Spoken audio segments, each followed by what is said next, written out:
আমি কি দেখছি? আমি কি দেখছি? এত সুন্দর রূপ! সত্যি করে বলো, কে তুমি সুন্দরী? এ কি, তোমার মায়াবী রূপ কোথায় গেল? আমি মায়াবতী সুন্দরী ছিলাম, কিন্তু অভিশাপের কারণে এই জঙ্গলের পেত্নী হয়ে গেছি। আমার সঙ্গে আমার আরো 2 বোনও এই জঙ্গলের পেত্নী হয়ে আছে। আমি তোমার রূপে মুগ্ধ। তুমি কি বলবে সুন্দরী, তোমাকে কি করে অভিশাপ থেকে মুক্ত করা যাবে? এরপর মায়াবতী গোবিন্দকে সব খুলে বলে। তখন গোবিন্দ মায়াবতীর অভিশাপ ভঙ্গ করার প্রতিজ্ঞা করে।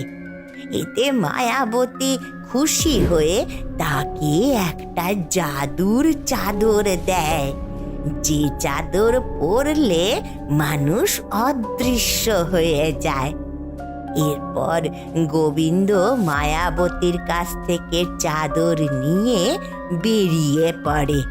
এদিকে হরি প্রাণের ভয়ে জঙ্গলের মধ্যে এদিক ওদিক যেতে যেতে এক পুরনো মন্দিরের সামনে এসে পৌঁছায়।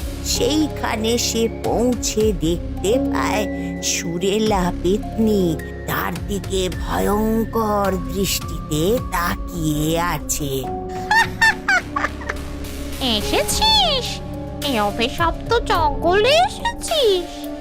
এবার তোকে আর কেউ বাঁচাতে পারবে না। কে কে তুমি? আমি সুরেলা পেত্নী, সুরের জাদুকর। সুরের জাদুকর?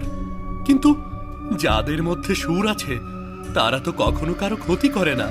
তাহলে তুমি আমাকে মারতে চাইছো কেন? কারণ আমার মধ্যে কোনো সুর নেই, যা আছে তা শুধুই বেসুর। আর এই জন্যই আমি রক্ত পান করে আমি আমার সুর ফেরাবো। রক্তপান করলে কখনো তোমার সুর ফিরবে না। তোমার সুর ফেরাতে হলে সুরের জাদুর প্রয়োজন, যা আমার কাছে আছে। সত্যি সত্যি বলছিস? সুরের জাদু আছে তোর কাছে? আর তুই তুই সেই জাদু দিয়ে আমার সুর ফিরিয়ে দিতে পারবি?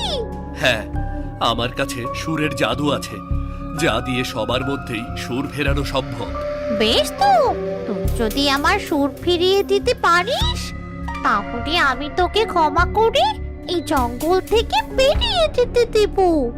নয়তো রক্তপান করে আমি আমার সুর ফিরিয়ে আনবো।